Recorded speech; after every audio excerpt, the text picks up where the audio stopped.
dibolehkan membaca doa dari Al-Quran ketika sujud. Okey, ketika rukuk dan sujud tak boleh baca ayat Quran, Al-Fatihah pi rukuk, surah-surah pi sujud, bukan. Cuma boleh baca bila mana doa-doa dalam Al-Quran. Contoh sujud nanti, Rabbana zalamna anfusana wa ilam, contohnya Rabbana atina fid dunya hasanah. Doa itu ada dalam Al-Quran, ayat-ayat surah, tapi dia doa, boleh kita guna. Ni dak Allahu Akbar ketika sujud kan, qul a'udzu birabbin nas, baca pula 3 kul, bukan. Tempat dia tadi Al-Fatihah surah, Al-Fatihah surah, itu tempat Al-Quran. Tangan lain itu tak ada bacaan surah dalam ketika rukuk ataupun sujud, tuan-tuan. Dengan niat membaca doa, bukan membaca Al-Quran. Keterangan selengkapnya diuraikan di pembahasan tentang berdoa ketika sujud. Menyimak rambut yang menjuntai ke bawah. Dari Ibnu Abbas radhiyallahu anhu, Nabi sallallahu alaihi wasallam bersabda, "Umirtu an asjuda ala sab'atin la akuffu asy-sya'ra wa la thiyab." Aku diperintahkan untuk sujud dengan bertumpu dengan 7 anggota sujud, dan aku dilarang untuk mengikat rambut dan melindih pakaian. Nampak dalil ni larang kita bila kita semayang kena tumpu 7 anggota sujud. Kemudian tak boleh kita sebok rambut. Bahasa mudah perleh, kita tarik remah kita. Rambut panjang, dia duk selok rambut. Sujud saja ada pedar rambut dia. Jangan. Nabi larang, biar jatuh lagu mana pun terjuntai lagu tu lah. Dan tak boleh kita sing-sing pakaian kita. Kita ambil uduk tadi tu dia sing-sing, tak sangka. Kita ambil uduk, tak apalah. Nak main semayang, terjatuh balik sing-sing ni. Tu Nabi ajar. Tak ada kita biar sing-sing balik. Dia kena buka balik tempat yang kita duduk sing-sing tadi. Itu larangan Nabi. Kalau tuan puasa dalil ni agak bercanggah. Tadi Nabi pesan kita semayang dahi kena lantai. Tiba-tiba dah rambut panjang, bila jatuh tujurai, rambut kita tindan dahi kita ni. Jadi semayang atas rambut baru kenakan lantai. Sebab tu saya duduk sebok, duduk tarik remoy. Jawapannya ada 2. Pertama sekali Nabi ajar semayang pakai kepiah, tutup kepala dari dia. Nak semayang sunnahnya tutup kepala. Apa dia? Kita orang perleh kita ni, orang belah Malaysia, kepiah, songkok, tok lebay, pakailah. Tempat Turki dia topi Turki dia tu kepiah dia besar bulat. Pi kat Indo pula dia pakai wak, kepiah wak dia tu. Pi dekat Arab pula dia pakai apa serban, dia pakai ni kan, dia punya ikat sebagainya. Jadi ikut tempat kan. Sunnahnya tutup kepala. Jadi saya main masjid ni tak, dan kepiah tak ada jumpa, cari dalam kereta tak ada. Nak semayang rambut panjang. Selagi semayang jatuh rambut, biar jatuh lagu mana pun. Tak payah duk pergi tarik remeh tuan. Sebab larangan tadi. Nampak cerita dia, dah tahu sunnah ada tutup kepala, cari kepiah, cari apa sebagainya. Kalau tak ada, baca tak ada. Tak perlu kita duk tarik remeh untuk kita sujud. Dan juga sama tadi, sing-sing baju tadi, sama juga. Pakaian kita pun sama tuan. Tidak menghadapkan jari-jari ke kiblat. Seringkali hal ini kita jumpai di kalangan kaum muslimin, padahal mereka mampu untuk melakukannya. Semayang punya dia buhuk tu. Dia buat ikut dan dia. Ustaz lama dah buat zuhur, buat lagu tu, asar buat lagu tu, selagi subuh buat lagu tu pula. Bukan. Semayang mesti ikut Nabi. Sebab apa Nabi ajar arah kiblat. Ada yang membiarkan jari kaki ke arah membelakangi kiblat. Ada yang sujud sambil bertumpu dengan ujung-ujung jari tangan. Jadi bukan mengikut dan tuan. Nak buat kot lentang tak apalah, berenang kuat lentang kot tu, kot ni ke apa ke, kupu-kupu ke apa ke, itu hak tuan, gaya bebas. Semayang ikut contoh Nabi, bukan kata ikut orang. Sebab tu semayang sallu kama raaitumuni sholli. Solatlah kamu seperti mana kamu lihat aku semayang. Iaitu Nabi semayang macam mana, tiru Nabi semayang tuan. Namanya dianggap. Semua ini menunjukkan kurangnya kesulitan mereka dalam bersujud. Padahal Nabi SAW suka menghadapkan anggota tubuhnya ke arah kiblat ketika sholat, sampai beliau menghadapkan jari jempolnya ke arah kiblat. Semayang yang dalil Nabi kata arah kiblat. Takbir pun tapak tangan arah kiblat. Sujud pun jari semua ni arah kiblat. Bahkan nak tahiyat betul-betul, tekan jari ni ke bawah, pergi ke arah kiblat kalau mampu tuan. Jadi kita tengok macam mana Nabi ajar. Bahkan nak tahiyat pun at-tahiyatul mubarakatus salawat ni tu kena talar betul ke arah kiblat. Bukan atas sungguh, bukan bawah ni. Sebenarnya talar betul ke kiblat. Tu ada 3 pilihan. Pertama at-tahiyatul barakatuh asyhadu alla, kita angkat. Orang buat la ni. Pun sahih juga. Itu mazhab Syafi'i, dia pegang asyhadu an la ilaha illallah tu baru dia angkat jari. Tapi dalil yang lebih umum yang jelasnya ketika at-tahiyatul mubarakatus salawatut thayyibah sampai habis. Tu doa. Mula doa ni at-tahiyat doa dah sampai habis. Angkat statik tanpa jatuh. Tinggi dak, bawah dak. Dia talak arah kiblat betul. Ataupun tuan-tuan dalil yang ketiga menggerakkan jari at-tahiyatul mubarakatus salawatut thayyibah sampai habis pun sahih juga. Ustaz, saya remah mayang tepi kawan saya ni. Jari tu dia tak berhenti Ustaz. Kacau Ustaz. Nabi ajak pula, mudah. Mata semayang tengok lantai, tempat sujud. Qiyam tengok tempat sujud, sujud tengok tempat sujud. Tapi tang at-tahiyat Nabi kata apa? Aku alihkan pandangan aku, lihat jari aku. At-tahiyatul mubarakatus. Tengok jari kita tuan. Dia tak ada isu kata jari dia laju ke pelan ke. Oh Tok Imam baru nak mula. Oh Tok Bilal laju Tok Siok tak gerak apa lagi. Bukan tengok jari orang, tengok jari kita. Nampak? Dalil ada tuan. Tak gaduh dia nak gerak laju ke, itu hak dia. Ni baru nak gerak ke, ni gerak daripada awal ke, terpulang tuan. Betul-betul belajar tuan. Oh di situ ada keluasan. Cuma mazhab ni dia ambil dalil ni, yang ni ambil dalil ni. Itu jadi mazhab. Yang kita belajar lah ni ikut Nabi. Oh punya semua tu ada Nabi buat. Tak kata siapa kata hang geng hang, aku geng aku. Kita geng Nabi, ikut Nabi tuan. Itu yang sahih tuan. Semoga Allah membimbing kita untuk bisa melaksanakan sunnah-sunnah Nabi-Nya Sallallahu Alaihi Wasallam. Jadi cara lagu ni semua ni salah. Dia mesti ke arah kiblat jari jemari kita. Tidak menempelkan kaki di lantai. Tu dia. Yang ni lagi salah tuan. Dia angkat kaki dia, panggung tuan. Panggung kaki. Ada sebagian orang yang sujud sambil mengangkat ujung dahinya ketika sujud. Macam biho tuan, katu tu. Dia buat biho katu tak apalah. Ada drop belakang tu. Ni kita mayang bukan main katu biho tuan. Sehingga tidak menempel lantai atau alas sujud. Tindakan ini termasuk perbuatan yang membahayakan karena bisa menyebabkan sujudnya batal.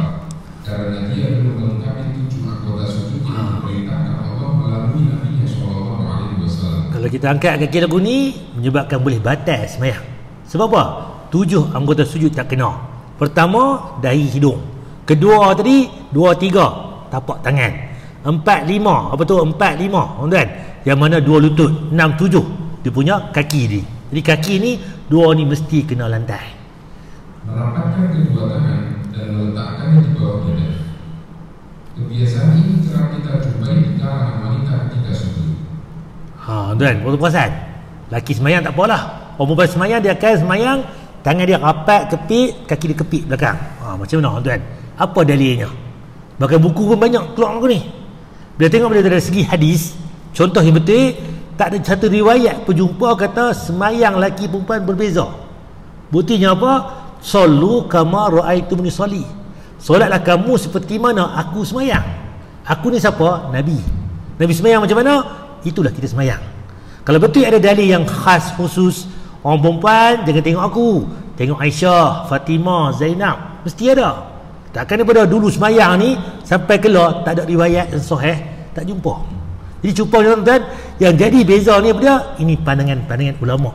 Sebab apa? Orang perempuan ni sifat dia, dia pemalu, dia perempuan, dia ada aurat, taklah kena buka besar pada lelaki sebenarnya. Itu hujah-hujah yang ada. Jadi pandangan ini dah jadi pandangan ada mazhab yang pegang, kita meraihkan. Itu saja. Cuma kalau kita tengok balik dari segi hadis, tak jumpa kata perbezaan. Bahkan sahabat Nabi pada zaman Nabi dulu ni umur dadak, ulama wanita tuan. Aku semayang seperti mana Nabi semayang. Sahih. Buat tadi contoh tadi bang. Untuk si awal ada orang kata beza sebenarnya, itu pandangan-pandangan. Yang betulnya tak ada beza. Cuma tak ada lah kita semayang ni orang buka macam lelaki semayang tu. Dia ketiak buka luas sebenarnya. Dia buka buat ala kadar lah. Padan dengan perempuan, sifat perempuan dia. Itu je ini hujahnya. Yang ni tuan-tuan, sebab apa berlakunya ada lelaki perempuan ni, itu pandangan-pandangan. Jadi letak dalam hadis sahih memang tak ada wujudnya perbezaan lelaki perempuan. Ustaz pasal apa ustaz ni kata lagu ni, ustaz ni kata lagu ni? Memang di situ tak ada diikat lelaki perempuan berbeza. Kita faham tak? Kita belajar ni, kita tahu oh pokoknya yang nak buat ada beza tu, oh ni pandangan-pandangan. Tapi bila tengok balik yang kuatnya lelaki perempuan tak ada beza. Beranggapan bahwa sujud wanita adalah dengan menghimpitkan kedua tangan dan meletakkannya di bawah dada. Padahal hadis yang menceritakan hal ini adalah hadis lemah yang tidak bisa dijadikan dalil. Memang ada jumpa hadis tapi hadis lemah, bahkan tak boleh jadi dalil. Bila lemah tak boleh jadi dalil dan untuk berhujah dan bagaimana yang telah digunakan pada pembahasan sebelumnya Okey, ini tentang sujud. Tuan faham no? Bila kita semayang, dahi hidung mesti kena lantai. Tapak tangan tadi ke arah kiblat. Kaki jangan begitu angkat. Semua 7 ni mesti kena lantai. Okey, tajuk kita hari ni tuan-tuan, iaitu bulan Syaban secara umumnya adalah bulan mulia. Kita hari ni Mei 15 Syaban ni ada mai separuh dah. Hari itu baru Syaban Ustaz, PKP 18 bulan 3 2020 kita mula PKP. Allah pun dah 28 pula Mac. Set habis tahun lebih tuan-tuan. Hari itu baru puasa Ramadan PKP. Ni nak puasa pula dah. Jadi mudah cepatnya masa berlalu tuan-tuan. Okey tuan-tuan, Nisfu Syaban adalah peringatan pada 15 Syaban. Hari ni tuan, kebetulan pula tajuk kita ni kena hari ni. Hari ini juga dikenali sebagai Lailatul Bara'ah, malam Bara'ah, malam keberkatan. Lailatul Nis min Syaban, dunia Arab pun sebut. Kemudian Afghanistan, Bangladesh, Pakistan, Iran, India ni banyak tempat-tempat yang dirai, dia buat benda ni tuan. Dia berkata nama apa? Malam pengampunan dosa, malam berdoa, malam pembebasan. Jadi banyak tempat tuan-tuan yang dia buat benda-benda ni tuan. Kita tunjuk balik apa yang Nabi kata, apa Allah kata, apakah hujah tentang apa tu Syaban dan juga nisfu Syaban ni. Pertama sekali tuan-tuan kita tengok balik, adakah dalil tentang nisfu Syaban ni ataupun Syaban tu sendiri. Okey, amalan diangkat setahun sekali. Rupanya ada satu dalil apa tu Nabi sebut tuan-tuan. Bulan Syaban, bulan antara Rejab dan Ramadan. Syaban ni tuan-tuan duduk tengah-tengah. Itu ni Rejab, nanti nak jumpa Ramadan. Bulan ni ramai orang lupa. Sebab apa tuan-tuan? Bila duduk Syaban, kita nak jumpa Ramadan. Oh lah 15 Ramadan Syaban dah. Tak beli lagi ikan kering, tak beli lagi telur itik masin, nak makan sahur nanti ni. Nak sambut Ramadan ni. Oh tak beli ni, tak beli ni, nak buat ni, nak buat ni. Nampak? Dia kalut nak sambut Ramadan. Terlupa kata Syaban pun ada keistimewaan dia. Sebab apa Nabi kata lagi? Bulan tersebut adalah bulan dinaikkan pelbagai amalan kepada Allah. Rupanya bulan Syaban ni antara bulan yang mana paling banyak amalan soleh kita diangkat jumpa Allah. Jadi sebab tu apa tu? Rabb semesta alam, Tuhan sekalian alam. Oleh kerana itu aku amatlah suka untuk berpuasa ketika amalanku dinaikkan. Bila nak puasa ni? Sepanjang Syaban Nabi suka puasa. Bukan kata hari ni saja ni, kata nisfu Syaban ni. Tak, sepanjang Syaban tu boleh kita puasa ikut sunnah Nabi. Sebab apa? Pada bulan Syaban ni banyak amal soleh diangkat jumpa Allah. Jadi cerita dia, dalam setahun ada 12 bulan. Satu bulan Syaban ni antara bulan yang banyak amal soleh diangkat. Sebab tu Nabi suka dia berpuasa ketika diangkat amal soleh. Hadis An-Nasa'i, walaupun hadis ini hasan, dia tak kuat, tapi dia dikuatkan lagi dengan dalil yang kedua ni, hadis Muslim. Sebab tu jadi kita boleh ambil dalam dalil ini. Amalan manusia dihadapkan pada setiap minggunya 2 kali. Rupanya tadi setahun sekali, 1 bulan. Tapi dalam setiap minggu pula ada 2 hari. Dalam seminggu amalan kita diangkat jumpa Allah. Bila tuan-tuan? Isnin dan Khamis, 2 hari. Setiap hamba yang beriman akan diampuni kecuali hamba yang mempunyai permusuhan dengan sesama mereka. Cerita dia tuan-tuan, amal soleh kita ni seminggu 2 hari diangkat. Tapi tak diangkat pula siapa yang nak bergaduh. Adik-beradik, sahabat handai, apa tu jiran tetangga, kawan-kawan, sebagainya, apa tu sahabat handai sebagainya. Jadi kalau bergaduh saja sesama mereka tak diangkat sebab amal soleh mereka ni. Sebab dia tuan-tuan, Nabi kata lagi, tinggalkanlah mereka sampai keduanya berdamai. Ceritanya tuan-tuan, kita orang ni semayang, puasa, zakat, haji, bagus, pi umrah, pi sebagainya, sedekah sini, wakaf sana, wakaf sini, tiba-tiba bergaduh dengan kawan kita, adik-beradik kita. Apa jadi? Amal soleh kita tu berkata Allah tak terima, tak diangkat jumpa Allah. Macam kita lah, ada sehari simpan RM1, cukup sebulan RM100 kata, buh kat bank, sebulan pergi kat bank, cukup setahun 12 bulan pergi cek duit kat bank. Awak penyata kosong. Bukan saya duk main buh setiap bulannya ni. Kan? Tu dunia kan. Akhirnya nanti, ya Allah, mana pahala aku dulu ni? Puasa, semayang, zakat apa mau ni? Cek balik, bukan kata tak diterima. Benda tu ada, tapi tak diangkat. Bahasa kita apa? Tak diaudit kan? Tak dikira. Audit kan? Jadi, macam mana nak pergi kira? Tinggalkan dahlah dahulu mereka sampai berdamai. Lagi tak berdamai, tak berkawan balik, tak bertegur sabar, lagi itulah amal soleh tak diangkat. Rugi kan. Kita semayang bagus dah, puasa bagus dah, ibadah bagus dah, tiba-tiba dengan jiran sebelah Kes apa? Kes tanah. Dia buat pagar terlebih 1 meter masuk tanah kita. Sampai ke sudah kita ada bergaduh sampai hari ni 20 tahun dah. Tak tegur siapa. Jangan tuan. Pi minta maaf tuan, pi tegur. Kalau dia tak minta maaf, kita dengan dia kita dah usaha dah untuk silaturahim. Tapi dia tak mau juga, nak bergaduh juga. Itu dia dengan Allah tuan. Kita ni kita kena mula silaturahim. Walaupun dia yang mula ustaz, bukan saya, dia cari pasal. Nak tunggu dia minta maaf pakai doa tuan. Sebab apa? Kita takut ni amalan soleh kita ni tak diangkat jumpa Allah. Kes apa? Kes kita bergaduh dengan dia tuan. Okey, dalil palsu. Rupanya ada dalil palsu tentang bulan Syaban, Rejab dan juga Ramadan ni. Rejab bulan Allah, Syaban bulanku, Ramadan bulan umatku. Ini adalah hadis palsu yang direka oleh Ibnu Jahdam. Rupanya tuan, ayat ni banyak orang sebut dalam TV lah, radio lah, dalam artikel lah, macam-macam lah. Kita pun sendiri sebut kadang-kadang ni. Rupanya bukan daripada Nabi tuan. Rejab bulan Allah, Syaban bulanku, Ramadan bulan umatku. Yang ni tuan, hadis ni hadis palsu. Yang mana nama dia Ibnu Jahdam ialah Ali bin Abdullah bin Jahdam Al-Zahid. Kalau kita kata ni Nabi kata ni, jangan. Kalau kata lagu tu kita berdusta atas nama Nabi. Kalau saja kata-kata saja, ya gagah lagi. Kalau kata ni Nabi kata, jangan. Sebab mesti ada dalil, mesti ada hujah yang kata Nabi kata yang sahih. Okey, dari yang kedua, ni pun sama juga dhaif jidan yang sangat-sangat lemah. Dari Aisyah radhiyallahu dia berkata, pada suatu malam saya keluar, Rasulullah SAW lalu saya keluar, ternyata baginda berada di Baqi'. Lalu Rasulullah SAW bersabda, satu malam Aisyah ni kehilangan Nabi. Tengah lena tu dia bangkit, Nabi tak ada, tempat tidur dia. Dia cari Nabi. Kemudian dia jumpa Nabi berada di kubur Baqi'. Masjid Nabi sebelah kiri tu rumah Aisyah. Langkah saja masuk rumah Aisyah. Kemudian tepi tu pula ada kubur Baqi'. Jadi Aisyah tu sebab tu bila kita perasan pergi buat umrah, Masjid Nabi sebelah kiri tu makam Nabi. Sebab Nabi meninggal di rumah Aisyah. Dalilnya siapa yang Nabi yang meninggal ni, dia kena simpan tak mana yang dia meninggal. Jadi di situ rumah Aisyah, di situlah kubur Nabi kan. Jadi di sebelah kiri tu pula ada kubur Baqi', kubur sahabat-sahabat Nabi. Jadi pada malam itu Nabi berada di Baqi', duk pergi muhasabah tengok kubur di Baqi' kan. Tu dalil yang kata kita ziarah kubur ni boleh tengok apa? Boleh ziarah pagi, petang, siang, malam. Malam pun boleh tuan. Pagi pun boleh, tengah hari pun boleh, bila-bila masa pun boleh. Tapi kita pula tak pernah pergi pun tu. Hari raya baru pergi. Terbalik. Sepatutnya hari-hari pergi kubur pun tak apa tuan, tak ada masalah. Bahkan ingat mati itu sunnah Nabi. Dan pergi kubur pula kena buang kasut, tanggal kasut. Nabi kata apa? Bila jalan di kubur, tanggalkan selipar kalian, kasut kalian. Jalan atas kubur ni baru jangan pakai kasut kan. Kita pula ke kubur kita kan, nak pergi langkah, rebar ni kan, nak pergi pula duri keman banyak ni. Sebab apa? Punca dia setahun sekali bawa misongkut. Sebab apa?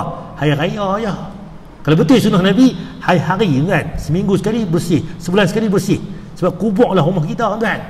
Duduk kat dunia ni 60-70. Rumah betul kita alam kubur tu. Bila lagi tak kiamat, duduklah kat situ tu kan. Sepatutnya kubur kita ni bersih kan. Tapi tak, kita kubur ni hari raya baru bersih. Terbalik. Ikut sunnah Nabi, clear semua kan. Dan bila dia jadi lagu tu, Nabi tanya Aisyah, apakah kamu takut pada Allah dan Rasul melindungimu? Wahai Aisyah, takut apa ni? Aku Nabi dan Allah ni melindungi engkau. Aisyah menjawab, ya Rasulullah, saya mengira engkau mendatangi sebagai isterimu yang lain. Dia Aisyah kata, Nabi tak ada melantu, pergi rumah isteri yang lain kot. Disangka lagu tu tuan. Baginda bersabda lagi, sesungguhnya pada malam nisfu Syaban Allah turun ke langit dunia, lalu mengampuni lebih banyak dosa daripada banyaknya bulu kambing Bani Ka'ab. Bani Ka'ab ni antara Bani tempat orang Arab ni, dia ada banyak kabilah-kabilah. Bani Ka'ab ni dia bela anjing banyak-banyak. Kalau anjing apa tu kambing tu banyak bulu, manusia kita dosa banyak mana pun Allah akan ampun dan ni dalil dia. Tapi bila cek balik hadis riwayat Ahmad, Imam Tirmizi, dhaif jidan, sangat lemah, sangat-sangat lemah tuan. Dhaif, lemah, jidan tu sangat lemah. Tak boleh jadikan hujah. Ni yang kita tengok, ada nisfu Syaban sebagainya. Jadi dari ni tak boleh jadikan hujah. Ada tak dari sahih? Ada. Nisfu Syaban ni, apakah dari sahih yang Nabi kata? hadis yang boleh dipegang dalam masalah nisfu Sya'ban ialah Allah melihat kepada hamba-hambanya pada malam nisfu Sya'ban. Bila malam ni tuan. Jadi maka dia ampuni semua hamba-hambanya kecuali musyrik. Jadi kalau kita dosa tuan, Allah ampun dosa kita. Kecuali orang yang berbuat musyrik, orang yang buat syirik pada Allah. Tikar dengan mereka, jumpa Tok Bomo, Tok Pawang, sebagainya benda-benda tahyul, benda syirik ni, yang tu kalau ada, Allah tak ampun. Kalau dosa-dosa lain, Allah ampun. Dan juga orang yang bermusuh. Kalau kita bergaduh dengan jiran kita, adik-beradik, sahabat andai, orang lagu ni, Allah tak ampun. Kalau ada orang tuan, kita minta maaf. Siap tuan. Hadis riwayat Ibn Hibban, Al-Bazzar dan lainnya. Nampak? Albani mensahihkan hadis ini. Ada tak dalil? Ada. Apa dia? Allah turun, Allah melihat hamba-hambanya pada malam nisfu Sya'ban. Siapa yang ada dosa ni, Allah akan ampun semuanya. Kecuali dosa syirik. Dan juga kecuali dosa orang yang bergaduh tuan. Cuma dia tengok balik tuan-tuan, apa nak buat? Jadi Nabi tak habaq pun kata nak kena buat apa? Nak kena baca surah apa, nak kena salawat berapa kali, nak kena solat hajat ke apa ke, tak dinyata dengan jelas. Bahkan Dr. Yusuf Qadawi pula kata solat nisfu Sya'ban ni tidak pernah diriwayatkan daripada Nabi SAW dan para sahabat. Nabi pun tak pernah buat, sahabat pun tak pernah buat, bahawa berhimpun dalam masjid menghidupkan malam nisfu Sya'ban, membaca doa tertentu, solat tertentu, seperti orang kita duk buat lah ni banyak. Jadi cerita tuan-tuan, apa malah nak buat? Terpulang pada tuan-tuan. Nak semayang, sekali lagi balik nak buat tahajud banyak rakaat, silakan. Nak sedekah banyak hari ni, silakan. Nak puasa di siang hari, silakan. Nak baca apa-apa ke, nak buat apa ke, terpulang tuan-tuan. Hak peribadi. Sebab Nabi tak khususkan. Main-main masjid kita ni, malam ni Sya'ban ni kita akan baca Yasin 5 kali.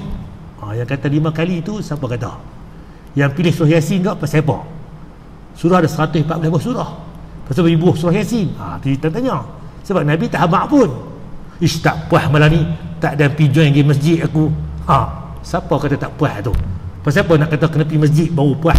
Apa kena baca setentu? Itu cerita tuan-tuan. Kita bukan nak larang buat ibadah, buatlah untuk ibadah. Tapi mesti ikut contoh Nabi. Mereka ni pantang sebut saja, semua tak boleh. Game kalau perlih game mana duk pergi download karaoke tu, pergi tangkap mereka lah. Kami nak ibadah ni. Kan kita kata lagu tu. Tak tuan-tuan, mereka buat dosa maksiat, dosa besar. Itu apa tu? Ancaman dia dosa besar. Jadi kita buat kebaikan ibadah ni, Nabi habaq pula. Kalau aku tak buat, api neraka tempat dia. Beza tuan-tuan. Mereka dosa besar. Kalau dia minta ampun, Allah ampun. Kita ni dia buat, duk rasa macam betul dah. Sampai kesudah 10 tahun, 20 tahun, dia buat lama dah. Tapi kita tak tahu rupanya di situ tak clear rupanya. Lebih bahaya lagi daripada kita buat maksiat tuan. Yang ni lebih iblis syaitan marah tuan, dia suka. Sana dah tahu maksiat, ni candu. Dua rasa bagus dah. Rupanya tak sama macam mana Nabi bawa tuan. Tapi kita nak marah orang kat luar pun tak boleh juga. Sebab mereka pun kena yang tu. Dia buat. Kita yang tahu ni rupanya tak clear. Kena abang elok lah. Yang itu dia kata hampa ni tak betul, hampa ni salah. Sembang elok. Kita pun alhamdulillah kita tahu dengan kebaikan ni dan. Jadi dan cerita dia balik pada hadis sahih. Sumber yang sahih. Jadi pada nisfu Sya'ban ni umum. Apa nak buat? Terpulang pada tuan-tuan. Nak baca Yasin ke, surah apa ke, hak peribadi. Jangan dia kata main masjid kami nak baca surah ni. Apa dia?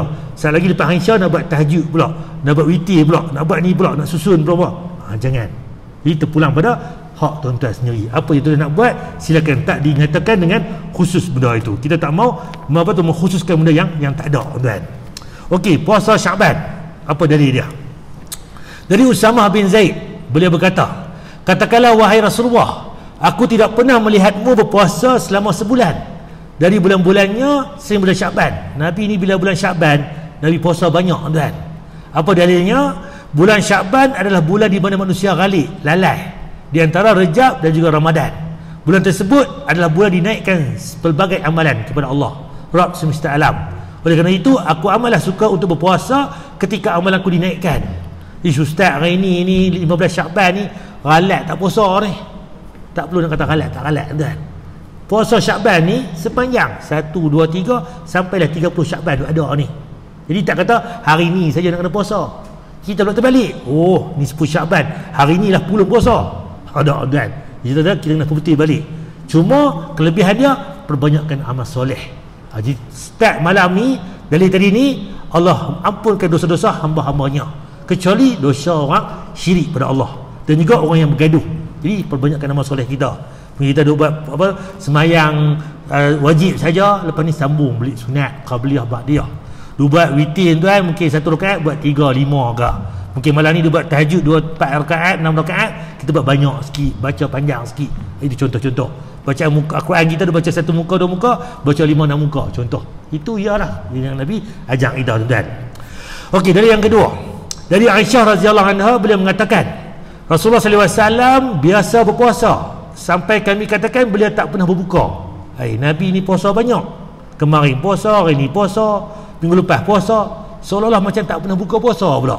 Tu apa Aisyah kata, beliau pun berbuka sampai kami katakan beliau tak pernah berpuasa. Ketika buka ni, kemarin tak puasa, minggu lepas tak puasa, hari ni tak puasa, macam tak puasa pula banyak. Jadi Nabi buat dua-dua, rajin puasa pun dia, tak puasa banyak, Nabi tak puasa banyak pun dia. Jadi dua-dua Nabi buat. Aku tidak pernah sama sekali melihat Rasulullah SAW berpuasa secara sempurna kecuali bulan Ramadan. Bulan Ramadan ni Nabi puasa penuh. Yalah, kita pun buat juga. Kalau tak buat lagu tu, kena ganti pada bulan lain. Aku pun tidak pernah melihat beliau berpuasa lebih banyak daripada berpuasa di bulan Syaban. Jadi kalau rankingnya, banyak hari Nabi puasa, bulan Syaban ranking kedua. Ramadan puasa penuh sebulan. Dalam banyak-banyak bulan-bulan 1, 2, 3, Muharram, Safar semua tu, Syaban ranking kedua terbanyak. Jadi bulan lah ni, Syaban antara bulan yang Nabi rajin puasa. Jadi kita pun kena, kalau boleh kan, kita pangat balik. Dan logik lah tajuk ni pun. Sebab apa? Dalil ni. Sebab kalau kita nak puasa Ramadan, kena mula training lah kot. Lu kena nasi kandak, nasi kabu, nasi apa tiap hari tu kan, boleh belajar puasa dah kan. Jadi sebab apa? Nak puasa Ramadan, sekali lagi semput, dah kita mula dah. Jadi dalil ni ya bertepatan dengan apa yang Nabi bawa kita. Hadis Bukhari dan Muslim. Okey, dalil yang lain, Aisyah radhiyallahu anha juga mengatakan Nabi SAW tidak biasa berpuasa pada satu bulan yang lebih banyak daripada bulan Syaban. Bulan lain tak banyak, Syaban tu banyak. Nabi SAW biasa berpuasa pada bulan Syaban seluruhnya. Bulan Syaban tu dia puasa penuh seluruhnya. Bahasa seluruh ni apa yang Nabi sebut? Hadis Bukhari dan Muslim. Lafaz Muslim pula kata, Aisyah radhiyallahu anha, Nabi SAW biasa berpuasa pada bulan Syaban seluruhnya, namun beliau berpuasa hanya sedikit hari saja. Ustaz, pening Ustaz. Tadi kata puasa penuh Syaban, tapi puasa sikit saja. Di bahasa Arab ni, kalau seluruh ni, dia tak kata seluruh, semua. Contoh bilang 1, 2, 3, 4, 5, 30 kan. Kalau 28, 29, Arab kata 30 juga. So bila 1, 2, 3, 4, 5, 95, 96, Arab kata apa? 100. Dikira 100, nombor yang dekat, itu Arab. Jadi kalau tulis Syaban ni pun puasa seluruhnya, bukan kata puasa 30 hari seluruh, mungkin 25, 26, 24, 23, 27 sebagainya, dia hampir dengan seluruh. Itu ulama-ulama sebut daripada dalil-dalil. Sebab orang Arab ni dia ambil hampir dia ke seluruh ni, ke semua, sedangkan taklah kata semua dia. Nota itu pun ada ditulis tuan. Azan dah? Masuk tu lah? Ada? Sebenarnya okey lah tuan. Perbanyakan puasa ganti bulan Syaban. Aku masih memiliki hutang bulan Ramadan, ni Aisyah kata. Aku tidaklah mampu mengqadakannya kecuali di bulan Syaban. Yahya, salah satu perawi hadis, mengatakan bahawa hal ini dilakukan oleh Aisyah kerana beliau sibuk menguruskan Nabi SAW di bulan-bulan lain. Hadis Bukhari dan Muslim. Cerita dia, orang perempuan ni Aisyah ni, dia banyak puasa ganti bulan Syaban. Kita marah juga, orang perempuan ni main bulan Syaban lah baru nak pulun, hang mau halijah bulan lain tak mau ganti, main dah Ramadan hari tu ni, nak jumpa Ramadan pula bulan depan ni, pulun ganti. Ada Aisyah pun buat perkara demikian. Kita pun tuan-tuan, kalau ada isteri kita yang puasa ganti dah ni, support mereka, dan kita pun puasa sama. Sebab apa? Nabi pun banyak puasa di bulan Syaban. Yang perempuan yang puasa tu teruskan puasa ganti, yang kita ni pun sama puasa dengan mereka sama. Dan tu sunnah Nabi ajak kita dan ya Allah alam. Dan kesimpulannya, nisfu Syaban ni dia perbanyakkan amal soleh. Kalau malam ni tuan-tuan, nisfu Syaban ni kita tingkatkan amal soleh kita. Nak buat apa? Terpulang pada tuan-tuan, tingkatkan amal soleh, semayang, baca Quran, zikir dan sebagainya. Mudah-mudahan amal soleh kita ni Allah terima. Sebab sebulan ini antara amalan yang banyak diangkat jumpa Allah Ta'ala. Kita saya berhenti dekat ni. Dia tanya apa-apa untuk tajuk kita hari ni. InsyaAllah minggu depan kita akan sambung nanti tentang Ramadan lah pula kot. Kita nak berhenti tak lama ni. Ada 2 minggu yang ada ni kita akan sambung Ramadan. Kita cuti dah sebulan. InsyaAllah tuan. Ada tanya tuan. Ada masa berhenti insyaAllah. Subhanakallahumma bihamdika asyhadu an la ilaha illa anta astaghfiruka wa atubu ilaik. Assalamualaikum warahmatullahi wabarakatuh.